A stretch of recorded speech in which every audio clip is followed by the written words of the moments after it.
喂喂喂喂喂喂喂喂喂喂喂喂，出嚟！喂出嚟！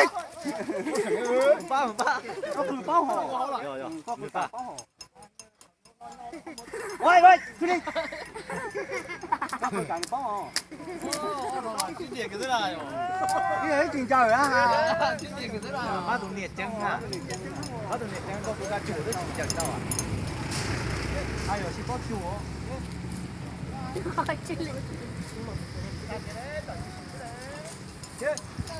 anh ơi, mẹ nó hoàn toàn là được rồi, cú sức.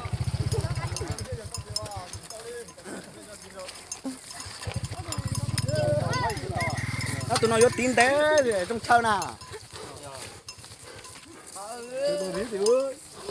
Tụi nó xin chào hơn tiểu tụi nó.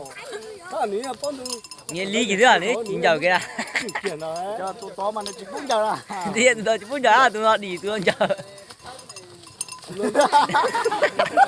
đúng không ôn này lót tả rồi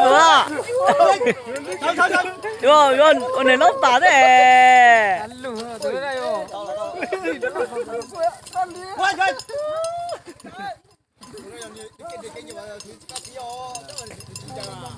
นี่จริงจังเกี้ยวันนี้ nghe lâu rồi xí kia ôn này lót tả rồi đúng không nhiều tiền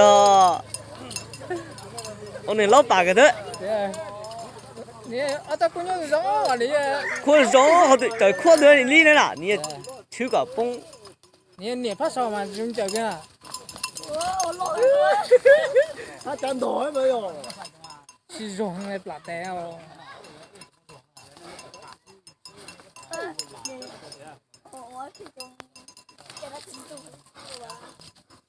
好大哦。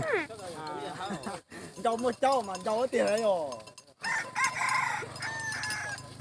Đó là mà có những suy cả ít chặt tê sẽ cao hơn nhiều cho ăn rau kia hả? Đó là suy này mà suy này trong cái suy nó suy hơn thế hả? Suy hơn thế hả? Trong đấy suy hơn thế hả? Suy nó mà trong đấy chặt loang này, mọc tàu nó. Ô, đôi chặt đó chặt. Quý chưa? Ô, chỉ giặc thôi. Nếu cho lo nếu đảo kia nè.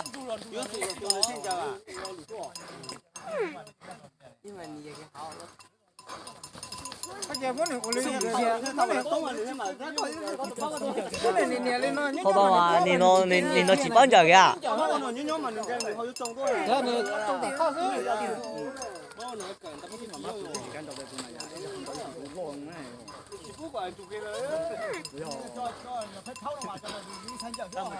Nếu tháo quả sống mà như giờ này, mà nếu mà tháo mà tôi như chi tôi hết, nếu này. Ô, biết gì vậy? Nhà tù đi giờ thì á. Nhà sổ mà tôi phải chi tôi nào.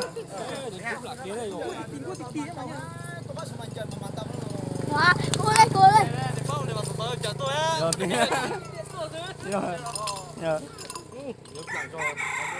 Đây chú nâng tờ luôn.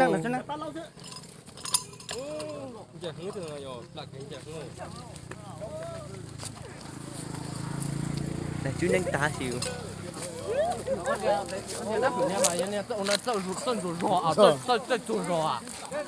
Này sủng cái thế này, này rặng thế này.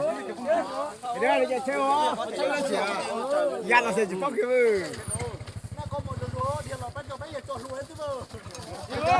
Đây cho một thế, đây chơi hả?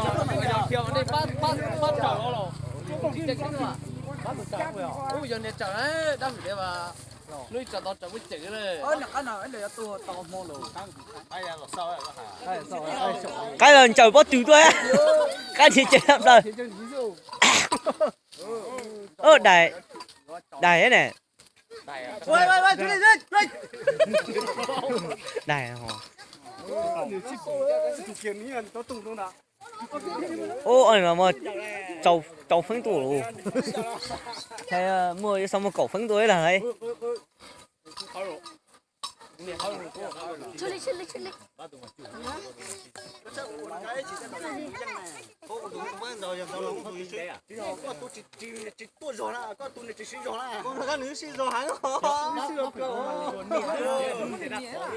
Nữ xin rồi hấp trời chỉ nghĩ mà lấy lót thóc áo rồi mà.